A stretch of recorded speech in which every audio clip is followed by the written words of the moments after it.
Hola, gente de YouTube. Antes de que empiece el video, vengo a aclarar algo.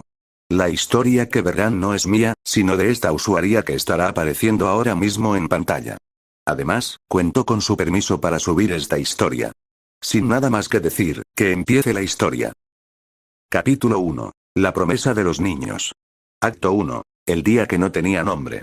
La lluvia de julio caía sobre el tejado de la mansión Oshimi con un sonido que Miyabi había aprendido a odiar. No porque fuera desagradable, sino porque la obligaba a quedarse adentro.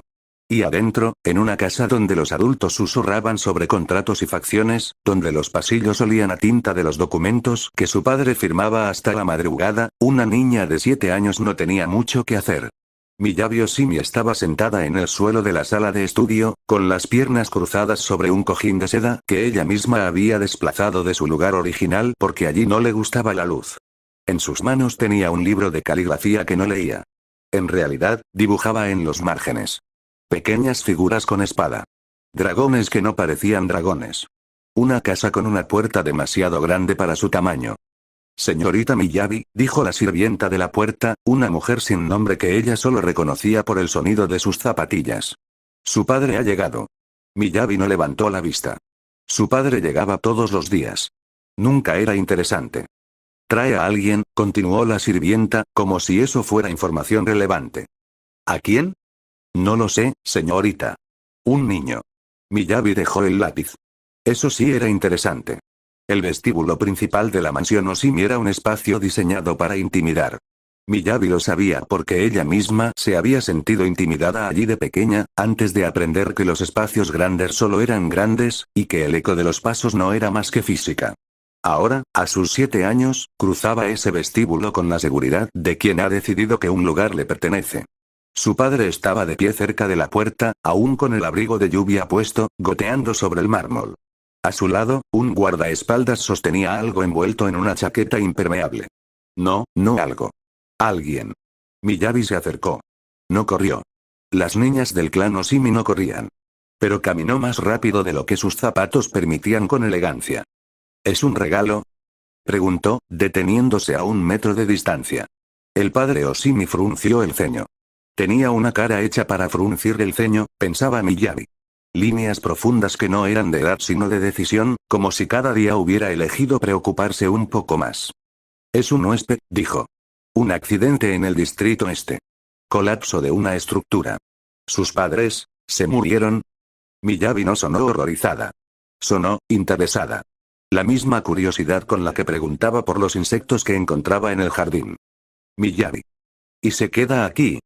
Temporalmente, dijo su padre, y Miyabi supo que temporalmente era una palabra que los adultos usaban para las cosas que no querían explicar.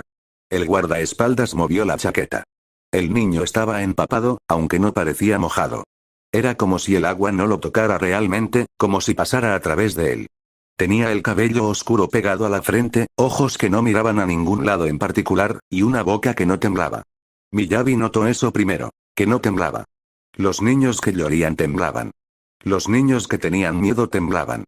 Él no temblaba. Hola, dijo ella, acercándose sin permiso. Se agachó para estar a su altura. Yo soy Miyabi. ¿Y tú? Silencio. ¿No tienes nombre? El niño negó con la cabeza. No era que no recordara. Miyabi lo vio en sus ojos. Sabía que tenía uno, pero ese nombre pertenecía a un lugar que ya no existía. Decirlo sería como abrir una puerta hacia una casa quemada. Entonces te pondré uno, dijo Miyabi, y tomó su mano. Ella esperaba que la retirara. Los niños asustados retiraban la mano. Pero él no lo hizo. Su palma estaba fría, pero no húmeda. Seca, como la madera vieja. Wise, dijo ella. Porque pareces alguien que sabe cosas que no dice. El padre Oshimi abrió la boca para objetar algo. Miyabi lo vio en sus ojos. No es apropiado, no es tu decisión, es un huésped, no un perro. Pero no dijo nada. Quizás porque, por primera vez en meses, su hija sonreía sin que fuera una sonrisa de obligación. Wise, repitió el niño. Su voz fue un sonido áspero, como papel arrugado desdoblándose. Probó el nombre en su boca, y algo cambió en su rostro. No fue una sonrisa. Fue algo más pequeño. El reconocimiento de que, tal vez, podía existir de nuevo. Miyabi apretó su mano. No fuerte. Solo lo suficiente para que él supiera que ella estaba allí, y que no tenía intención de soltar. Acto 2. El idioma de los dos. Las primeras semanas, Wise no habló con nadie excepto Miyabi. Los sirvientes murmuraban en los pasillos, creyendo que una niña de 7 años no escuchaba. Miyabi escuchaba todo. Era una de sus habilidades, junto con saber exactamente dónde estaban las cámaras de seguridad y cuáles eran las contraseñas del estudio de su padre. La señorita se ha encariñado con el huésped, dijo la cocinera a la sirvienta de la ventana. El jefe debería separarlos, respondió la sirvienta. No es sano. No es apropiado. ¿Y quién se lo dirá? Tú. Silencio. Nadie le decía nada al padre Oshimi sobre su hija. Miyabi no entendía por qué todos actuaban como si Wise fuera un problema. Para ella, era la primera cosa interesante que le había pasado en su vida. No era un juguete. No era una mascota. Era suyo. Esa palabra llegó naturalmente, sin que nadie se la enseñara. Wise era suyo porque ella lo había nombrado. Porque ella lo había elegido cuando nadie más lo hacía. Lo encontró por primera vez en su propia habitación, aunque no debería estar allí. Era una noche de agosto, húmeda, sin estrellas. Miyabi se había despertado con sed y notó, al pasar por el vestíbulo de su ala, que la puerta de su habitación estaba entreabierta. No tenía miedo. Las niñas del clan Oshimi no tenían miedo de ladrones. Los ladrones tenían miedo de ellas. Entró sin hacer ruido. Y vio a Wise en el suelo, junto al tatami que cubría la esquina noreste de la habitación. Había levantado una de las tablas de madera y estaba dibujando en el suelo desnudo con un trozo de carbón que debía haber robado de la chimenea. ¿Qué es? Preguntó, acostándose junto a él sin importarle que su camisón de seda se manchara. Wise no se sobresaltó. Como si hubiera esperado que ella llegara. Un lugar, dijo. Era la primera vez que hablaba sin que le preguntaran directamente. ¿Dónde? No existe. Su voz era más suave ahora, menos rota. Mis padres, me lo contaban. Antes de dormir. Un jardín donde los cerezos florecen todo el año. Donde la nieve nunca llega. ¿Dónde? Se detuvo. Miyabi vio que sus ojos se habían vuelto vidriosos, mirando algo que no estaba en la habitación. Nuestro cerezo nunca florece, dijo ella, señalando hacia la ventana, donde se veía la silueta del árbol muerto en el centro del jardín. Papá dice que está enfermo. Wise miró el dibujo. Líneas torcidas, un círculo que podría ser una luna, árboles que no parecían árboles pero que, de alguna manera, eran más reales que los reales. Tal vez solo está esperando, dijo. ¿Esperar qué? No sé. Algo. Entonces esperaremos juntos. Miyabi extendió el meñique de su mano derecha. Wise lo miró, confundido. ¿No sabes? Ella sonrió. Es lo más importante. Promesa de meñique. Si la rompes, te cortan el dedo. Es ley. ¿De dónde? De Miyabi. Ella rió, un sonido que no hacía a menudo, porque no había mucho que reír en la mansión. Prometo que siempre seré tu amiga. Y que nunca diré a nadie lo que dibujas aquí. Wise dudó. Su mano era más pequeña de lo que parecía, con nudillos que aún no habían endurecido por el entrenamiento. Pero extendió el meñique. Los dedos se engancharon. Dudó. Prometo que, cuando sepa mi verdadero nombre, serás la primera en saberlo. ¿Tu verdadero nombre? El que mis padres me pusieron. No lo recuerdo bien. Es como si estuviera detrás de una puerta cerrada. Pero cuando vuelva, te lo diré. ¿Cuándo volverá? Wise miró el dibujo del jardín imposible. El carbón manchaba sus dedos, y Miyabi notó que tenía las uñas mordidas, algo que ella misma hacía en secreto. Cuando algo florezca. Acto 3. El cumpleaños que inventamos. Fue un mes después, en la cena donde los sirvientes sirvieron el pastel de arroz de la temporada, cuando Miyabi descubrió que Wise no tenía cumpleaños. La conversación empezó por accidente. La cocinera, tratando de ser amable con el huésped que la señorita tanto apreciaba, le preguntó cuántas velas pondrían en su próximo pastel. Wise la miró como si le hablaran en un idioma que no conocía. No lo sé, dijo. ¿Cómo que no lo sabes? Miyabi dejó los palillos. ¿Cuándo naciste? No estoy seguro. ¿Y tus padres? No lo anotaron. O no lo recuerdo. Wise miró sus manos. En el hospital donde me llevaron después del accidente, dijeron aproximadamente 7 años. Eso es todo. Miyabi sintió algo que no supo nombrar. No era lástima. La lástima era para los débiles, y ella no sentía lástima por Wise. Era algo más cercano al pánico. La idea de que Uise no tuviera un día que fuera solo suyo, una fecha que lo anclara al mundo, la hacía sentir que podría desaparecer. Que podría ser borrado como el dibujo de un jardín bajo la lluvia. Esa noche, Miyabi no durmió. Se sentó en la ventana de su habitación, mirando el cerezo muerto, y pensó. Pensó en cómo las cosas importantes necesitaban ser reclamadas. Su padre reclamaba territorios. Su abuelo había reclamado el nombre del clan. Ella reclamaría un cumpleaños. A la mañana siguiente, entró corriendo al despacho de su padre. No tocó la puerta. Las niñas del clan Oshimi no tocaban puertas cuando era urgente. Papá, Uise no tiene cumpleaños. El padre Oshimi no levantó la vista de los documentos. En su escritorio había mapas del distrito este, donde el accidente había ocurrido. Líneas rojas que Miyabi no entendía. Zonas que parecían marcadas para algo. ¿Qué? Dijo, distraído. No sabe cuándo nació. ¿Cómo puede ser alguien si no sabe cuándo nació? Miyabi, eso no es asunto tuyo. Sí lo es. Ella se puso rígida, una sombra de la mujer que sería, de la líder que entrenaba cada mañana desde los 4 años. No quiero que lo arregles con papeles. Quiero que sea el mismo día que el mío. Ahora sí, el padre levantó la vista. ¿Qué? El mismo día. Así siempre sabré que está conmigo. Siempre sabré que es mi. Buscó la palabra, la encontró en el lugar donde guardaba las cosas que no compartía. Mi regalo. Mi regalo de cumpleaños que llegó antes de tiempo. El padre Oshimi la observó durante un largo momento. Miyabi vio algo en sus ojos que no supo interpretar. No era aprobación, pero tampoco era rechazo. Era cálculo. Como si estuviera midiendo cuánto valía permitirle este capricho. Uise no es tu posesión, Miyabi, dijo finalmente. No, ella sonrió, y fue la sonrisa de una niña que había aprendido temprano que los adultos decían no cuando en realidad querían negociar. Es mi amigo. Y los amigos comparten cosas importantes. El padre suspiró. No era una derrota. Era una concesión táctica. Está bien. Pero no será una fiesta grande. Es un huésped, no un hijo. Miyabi no discutió la distinción. Ya tenía lo que quería. La fiesta no fue grande. Eso era cierto. Pero Miyabi había convencido a la cocinera para que hiciera 2 pasteles. Uno para ella. Uno para Uise. Con la misma vela. El mismo número. El mismo color de frosting, un rosa pálido que Miyabi había elegido porque a Uise le gusta, aunque no lo dice. En realidad, Uise no había dicho nada sobre el color. Pero Miyabi sabía que le gustaba porque se había quedado mirando un jarrón de cerámica rosa en el vestíbulo durante 3 segundos más de lo necesario. Ella contaba esas cosas.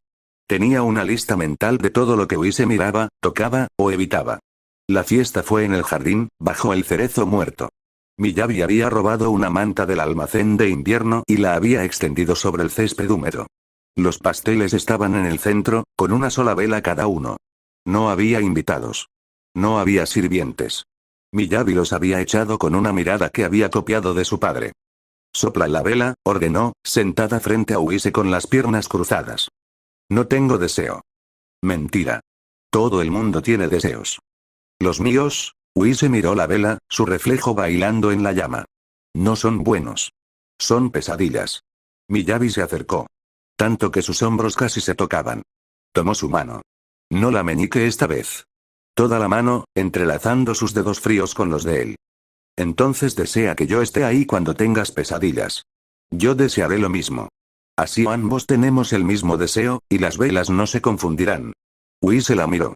En sus ojos había algo que Miyabi no supo leer, gratitud mezclada con miedo, alivio mezclado con una tristeza que no tenía nombre. ¿Estás segura? Promesa de meñique, dijo ella, y extendió su mano libre. Engancharon los dedos meñiques sobre los pasteles. Y soplaron juntos. La vela de Miyabi se apagó de inmediato. La de Uise parpadeó, resistió un segundo, y luego cedió. Miyabi no supo que Uise no deseó nada. Que solo pensó. No quiero que ella vea lo que veo cuando cierro los ojos. Ella solo vio que sonreía. Y eso fue suficiente. Acto 4. El nudillo y la noche. 3 meses después, en una noche de octubre donde el viento traía olor a lluvia inminente, Miyabi despertó con un ruido que no era un grito. Era peor que un grito. Era el sonido de alguien tratando de desgarrarse sin hacer ruido, de alguien que había aprendido que los gritos llamaban la atención y que la atención traía más dolor. Miyabi no llamó a los sirvientes. Nunca llamaba a los sirvientes. Ella era suficiente. Se levantó descalza, cruzó el pasillo frío, y entró en la habitación de Wise sin tocar la puerta. Él estaba en el suelo, acurrucado contra la pared, mordiéndose el puño con una fuerza que Miyabi supo que dejaría marcas. Sus ojos estaban abiertos pero no veían. Veía el fuego. Veía el coche. Veía las manos de su madre empujándolo hacia afuera mientras el mundo se derrumbaba. Wise. Él no la escuchó. Estaba en otro lugar. Wise. Soy yo. Ella se acostó en el suelo frío. No lo tocó. Solo puso su mano cerca de la de él, dedos extendidos, casi rozando. Esperó. Cuando era pequeña, dijo, aunque seguía siendo pequeña, tenía miedo de los truenos. Mamá me decía que contara. 1, 2, 3. Y si llegaba a 10, el trueno se había ido. Pero yo contaba más rápido. Así el trueno nunca se iba. Quería que se quedara. Quería tener miedo con alguien. Wise dejó de morderse el puño. Respiró. Una vez. 2. Tú, dijo, voz rota, áspera, el sonido de papel que se desdoblaba por última vez. Tú no tienes miedo de nada. Tonto. Miyabi se acercó un centímetro más.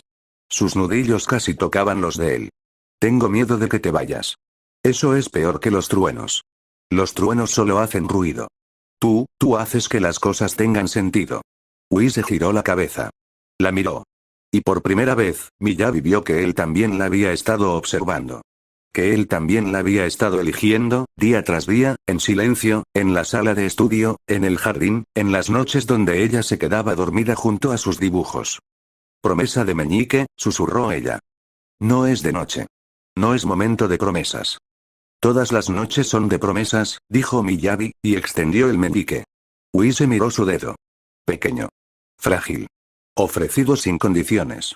Engancharon los meñiques. Wise cerró los ojos.